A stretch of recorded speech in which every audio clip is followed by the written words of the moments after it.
பள்ளி படிப்பில் சிறந்த 12ஆம் வகுப்பு மாணவ மாணவிகளுக்கு விருது வழங்கி கௌரவிக்கப்பட்டனர். கோவை சரவணப்பட்டி KGISL கல்லூரி சார்பாக கோவை, திருப்பூர், நீலகிரி, ஈரோடு மாவட்டங்களைச் சேர்ந்தவர்களுக்கு விருதுகள் வழங்கி கௌரவிக்கப்பட்டது. நிகழ்ச்சிக்கு KG கல்வி குழுமத்தின் சேர்மன் பக்தவாச்சலம் தலைமை வகித்தார். KG கல்வி குழுமத்தின் மேனேஜிங் ட்ரஸ்டி அசோக் பக்தவாச்சலம் வரவேற்று பேசினார்.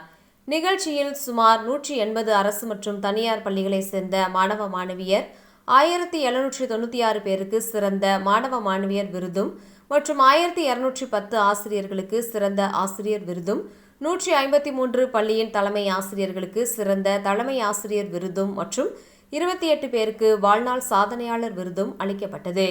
நிகழ்ச்சியில் சிறப்பு விருந்தினராக கோவை மாவட்ட ஆட்சியர் கிராந்திகுமார் பாடி மற்றும் கோவை மாநகராட்சி ஆணையர் சிவகுரு பிரபாகரன் ஆகியோர் கலந்து கொண்டு மாணவ மாணவிகளுக்கு விருது வழங்கி சிறப்பித்தனர். மேலும் அவர்கள் பேசும்போது, கல்வி மனிதனுக்கு இன்றியமையாதது ஒன்றாகும்.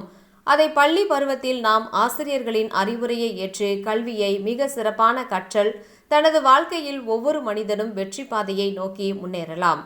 அதனால் கல்வியாளர்களின் பொருளாதார முன்னேற்றம், நாட்டின் முன்னேற்றம் மற்றும் சமுதாய முன்னேற்றம் ஆகியவை சிறப்பான உச்சத்தை தொடும் என்று கூறினார்கள்.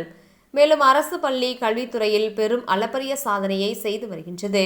அதை நாம் பயன்படுத்திக் கொள்ள வேண்டும். அதனால் அனைவரும் கல்வி கற்பதில் பெரும் முயற்சி எடுத்து தங்களது கல்வி தரத்தை உயர்த்தி கொள்ள வேண்டும் என்று கூறினார். நிகழ்ச்சியில் KG கல்லூரியின் பிரின்சிபல் மற்றும் கல்லூரி பேராசிரியர்கள், பள்ளியின் தலைமை ஆசிரியர்கள், மாணவ மாணவிகளின் பெற்றோர்கள் என ஏராளமானோர் கலந்து கொண்டனர்.